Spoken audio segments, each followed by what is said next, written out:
spoke POV. POV stands for persistence of vision, which is the eye's tendency to continue seeing something after it has disappeared. An example of this would be an airplane propeller, in which when the propeller is spinning you don't see the individual blades, you just sort of see a blur. The spoke POV works in much the same way. It consists of a circuit board with a row of LEDs that gets placed radially in a bicycle wheel. As the wheel rotates, the LEDs flash on and off in sequence, and it's timed with the rotation of the wheel. So you get the illusion of a static image floating inside the bicycle wheel. This is achieved through the use of a microcontroller, which stores 1 kilobyte of image data, and then the image data is sent serially to these two LED driver ICs. There's also a Hall effect sensor, which detects the presence of a magnet in the bicycle frame. As the wheel rotates, it passes the magnet, and it then sends a pulse to the microcontroller telling it that it's completed one wheel rotation. The microcontroller times the interval between wheel rotations and then references a lookup table to determine what sort of timing value is needed to display the image in the subsequent rotation. So when you pass a magnet in front of the Hall effect sensor, the LEDs illuminate.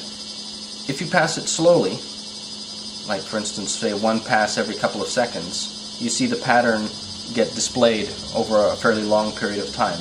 But if you pass the magnet very quickly over the LEDs or over the sensor, then the LEDs flash quickly. This is because it's compensating for the speed of the wheel rotation.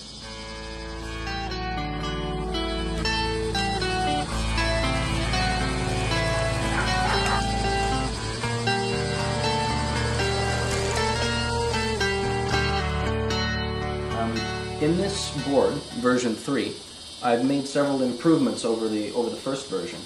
Most notably, I've reduced the component count considerably by switching to constant current LED drivers instead of using the shift registers and discrete transistors and current limiting resistors that I was using in the previous design.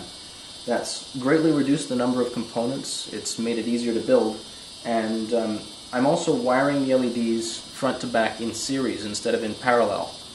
By doing that, it consumes about half as much current and consequently half as much power.